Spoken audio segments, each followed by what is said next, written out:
Good afternoon, ladies and gentlemen, and these are my post-match thoughts the day after the South Africa versus Argentina rugby game in Tucuman. A very forgettable performance for one Manie Libbok, who put this guy out of his misery. He's not a pressure kicker, and we're bringing him on second half to do that very job. It's one of the few fumbles I've seen from Rassie in his tenure is his handling of Manie Libbok. I mean, if you're going to bring Manie on, you got to keep Pollard on and play him at inside centre and put at 13. Jesse Creel's played every single game this year pretty much. The dude needs a rest. He's run out of ideas.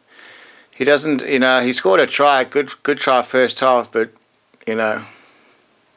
I'm igniting the back line more for my mind. And to have the biggest elephant in the room is Manie Libbok's kicking for poles and missing the touch, the basics of a fly half. As a result, it snapped a long winning streak. We're basically back to zero on trying to beat the All Blacks win streak record. So, yeah, it's not fair on the guy. He's such a wizard. You could play him at inside centre. You could even play him at fullback. Or even outside centre. He's got enough speed and a step and gives you another option. It's just crazy that this guy is still asked to kick these pressure kicks when he's just not up to it. Very nice guy, but nice guys don't necessarily win you games. And I think the guy really needs to work on the mental aspect of his game. Really get in the zone, control his breathing, all that good stuff. Live in the moment, because this is just doing the same thing and expecting a different result. It just ain't working. In terms of the pack, standout performances from Ox and Chair. He was good all over the park. Arua Nokia, good game. Eben was massive coming off the bench. Lucy's were a bit on the quiet side. A couple of nice turnovers from Marco van Staden. Kwacha didn't quite make the impact that he normally makes coming off the bench.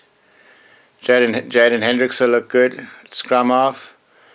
But besides those two kicks, the one missed touch for a penalty and the last minute penalty in a very good kickable position missed, Manie looked great. His kicking is better than most fly halves. It's actually, in fact, it's funny. His kicking from hand and attacking play is brilliant, but kicking from a tee is schoolboy.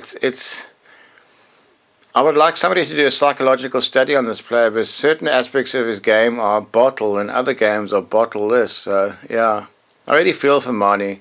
He should really be relieved of his duties. It's like a Carlos Spencer, exactly like a Carlos Spencer. Was not a reliable kicker, but a fantastic go-forward rugby player. Ben Jason Dixon hasn't quite lived up to the hype in my mind. Doesn't quite give the same physicality that Peter Steph du Toit gives. So average performance for him. Jasper Wiese, a bit quiet at 8th man. The Argentinian Lucy's really came to the party, and the way they play between backs and forwards, there's no real... There's massive cohesion there. They play as a 15-man team. It's not so much we'll smash it up. I mean, the South African players got a lot better since Tony Brown's there, and it's more creative. But yeah, I mean, it's nice to see a team bring something different to the table and get a result. And also they dispelled a lot of the Latin sort of stereotypes of when they go behind, they sort of give up. There was no giving up. They showed a Springbok heart. And you could say deserved winners, but the game was really there for South Africa to lose, and they took the opportunity to lose it.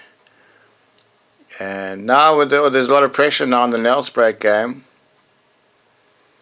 Having said that, Argentina don't normally string two big results together, so I think we're going to still win the Rugby Championship. But if we'd won this game, this would have set us to really go on a nice long win streak, which is no more. And I think Rassie, I know you're trying to protect your player, and he says it's a 15-man game and you can't put it all on one man's door, but The fly half's job is to kick his goals in pressure situations, and Manie failed. But he's still a fantastic player. He's good enough to be there, provided we have cover for goal kicking, because he does bring so much on attack. But you don't win test matches with dodgy goal kicking, and this is a prime example of that. We'll catch you next time, Africa Sideways.